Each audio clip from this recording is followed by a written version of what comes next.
Okay, so welcome to the Promotion Playbook recording.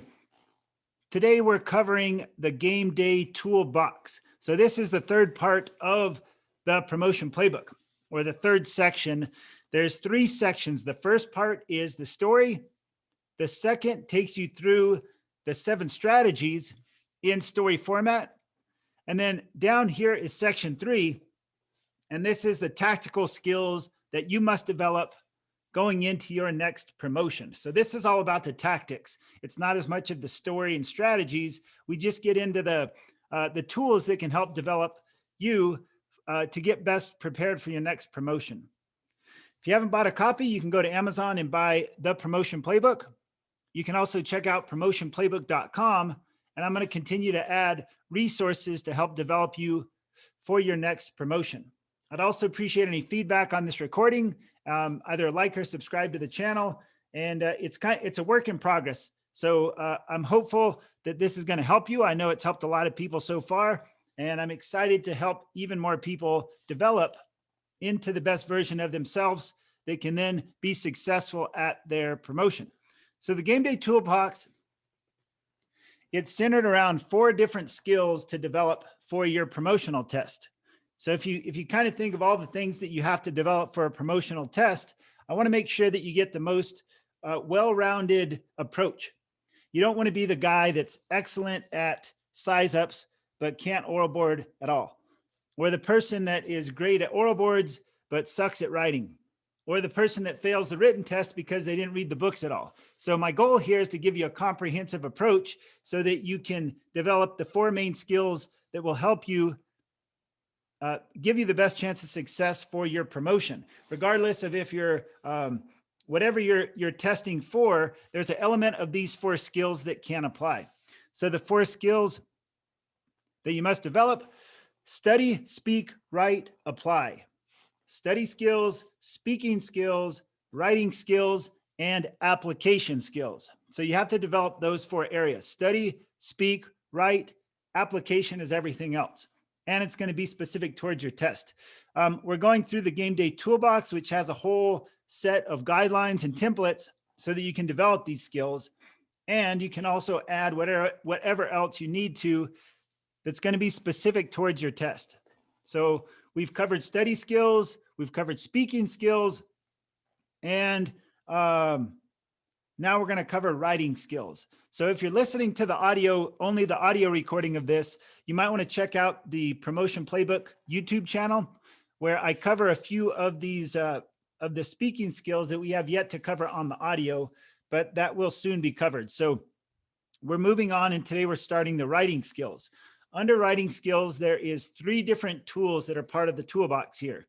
We have the first tool is the 3-step writing process that helps you to get a thought process. So every time you have to write a paper, it's just 3 steps that'll help you to organize your thoughts. The next one is an essay blueprint template to help you write good essays, and just kind of a format to follow so that you can plug in what you write for this blueprint for essays. And then the story blueprint template. So the goal here is you have an idea of a process to follow, and then you go into your assessment center knowing how to write essays, which help with logical data and reasons behind your written papers or your emails or whatever form of writing you're doing. And then the story blueprint is that so you can get the emotional piece of it and get really good at telling stories.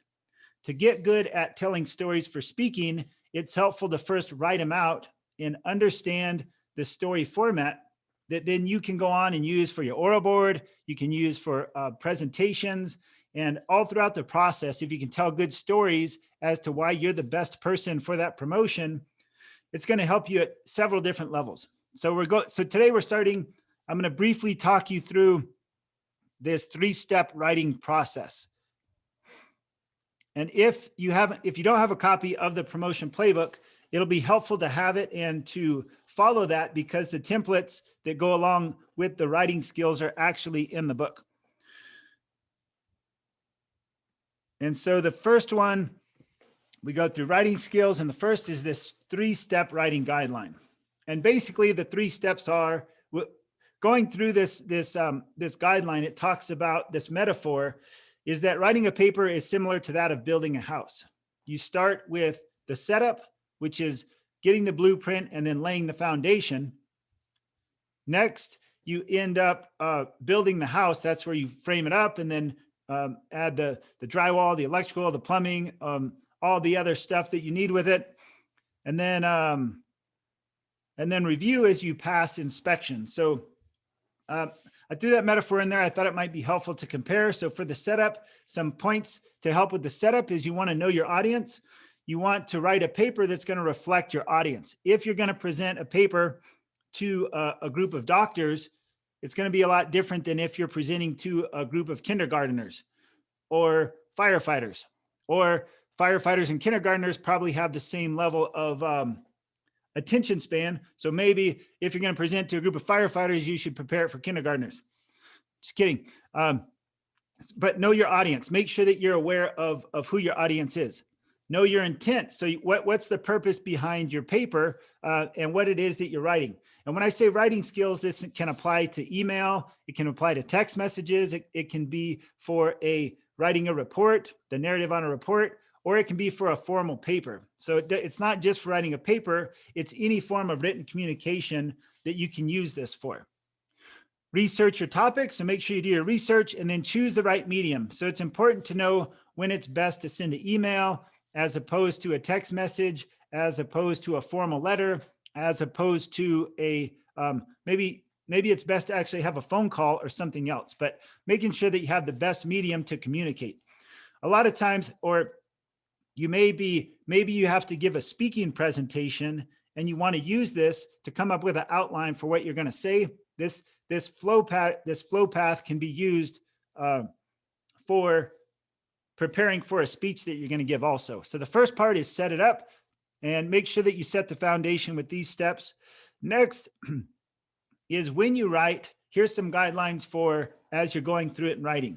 You want to start with an outline. So it's like you start when you're building the house, you do the foundation. Next, you want to do the framing. And so you do an outline of your paper. The outline should consist of an introduction, a body, and a conclusion. If you go to the next tool, which I'll do a recording on, the next tool is an essay blueprint template. And so it gives you a framework to fill in whenever you're doing an essay. You always want to have an introduction and then a body and then a conclusion. So introduction, this is what I'm going to tell you. The body expands that and tells what it's going to tell. And then you tell them what you told them. So introduction, and then during the body, and then the conclusion is you summarize it and tell them what you told them.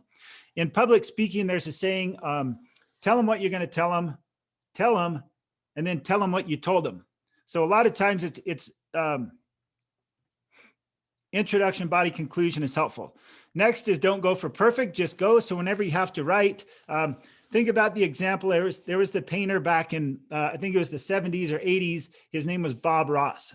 And he has actually, I won't pull up a picture for time, but if you just picture, you do a Google search if you haven't seen him of Bob Ross, it's really, he's really calm and relaxing. And he would do these paintings. And when he started off, the canvas would be blank and he would start just putting paint on it. And it looked kind of like you didn't know where he's going with it. You just had all these scribbles of paint on it and you didn't know what he was doing. But at the end of the painting, he had this beautiful masterpiece and he was a really great artist. And so when you write your paper, it's kind of the same way. You don't have to have it all at the start, just start writing. And once you have something written, you can then go from there. Again, the essay blueprint template can help. Or if you're looking to write a story, the story framework in the following tools can help also. Be human. You want to speak when you write, it should be similar to conversation.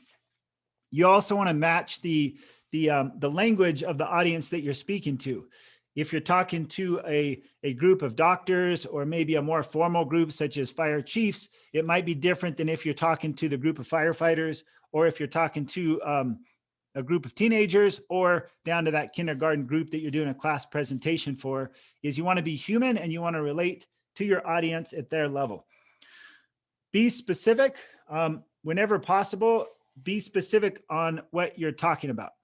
and keep it simple. So specific, but at the same time, you want to keep it simple. Is don't overwhelm your audience with all sorts of techno babble and like this advanced language and all this facts and datas. Keep it simple, but elegant. So you can be specific and simple. Many times it's best, even with an adult audience, is to do your writing or a speech at the most basic fundamental level that people can understand it. So keep it simple. So that summarizes the part of building the house and writing. And then the final piece is to review. So after you have your writing, that's when you proofread it and you go through and check all the grammar. There's a great tool called Grammarly. If you don't have it, you can download it on your computer. There is a free version of it, and that will run in the background on your computer, and it automatically does this basic grammar check to help. With technology, there's a lot of good tools out there for spelling and grammar, but make sure you do the best to edit your work as much as possible. Enhance your message. So look for ways to enhance the message as you're going through it. How can you make it more relatable to the audience? Can you maybe add some pictures? Can you maybe make it easier to read? Maybe you can enhance some type of feeling that the reader is going to have, and so enhance the message. Use discretion. So this is an important piece, is that you never want to put anything in writing that you would not be okay being on the front page of the paper or on the front page of a social media outlet. So anytime something is in writing, that becomes permanent to some extent. And so never, as a general rule, you should never put something in writing that could, you wouldn't want to say to someone, or that could get you in trouble. So, that should go without saying, but use discretion on what you send via text messages, by email, yes. So the problem with writing is typically it's a one-way communication. So if you send an email, you're usually not going to be there when the person opens it and reads it. So you don't know how they're going to receive it, and they don't necessarily understand it's more difficult to understand the intent behind it, because you don't have the tone, you don't have the body language, and you don't have this back and forth dialogue that happens. So a general rule with writing is that you want to start at, as a default, write at a higher level of formality than you would in person. If you've already built rapport and you understand your relationship with that person, then you could use a little bit more, you could be less formal. But as a general rule, write to the highest level of formality, especially in a promotional test. So if you're writing to, say, a group of fire chiefs that are doing the evaluation, don't address them by the first name in an email or with the writing. It's best to start at that more formal level. And then if you start at the highest level of formality, you can always play it down if the situation dictates. So if it typically doesn't hurt to start with more formal, with formal titles and formal introductions and the best grammar and the best layout. And then as the dialogue progresses, you can always be less formal based on the situation. So that's an important piece there. Use discretion, and then give credit where credit is due. Make sure that you cite your references. And so as you're doing your initial research, make sure that you're citing your references. So again, to start writing, first step is set it up. Next is to write and then review it. So set up, write, and review. And these three steps will help you anytime you're going through any type of writing. And instead of just thinking you have to come up with all of it at once, just set it up, write it out, and then review it. And that's good. It'll help to give you a good understanding for writing. The other pieces in the playbook is there's a template to help you write essays, to give you a format for writing. And then the other piece is a story. So in terms of writing skills, if you can write really good essays, then you'll do well as a writer. And the other piece is if you can write really good stories, then you can interweave stories into your essays. And these stories and the essays will also be tremendously beneficial towards other presentations, such as oral boards or role play or other things that you may come across. Many times during in-basket exercises, you have to write out why you chose to do things. And being able to have this skill set of writing and understanding the fundamentals is likely going to help you for your promotional test. So thanks for watching. I wish you the best of luck, and we'll talk to you later. Bye.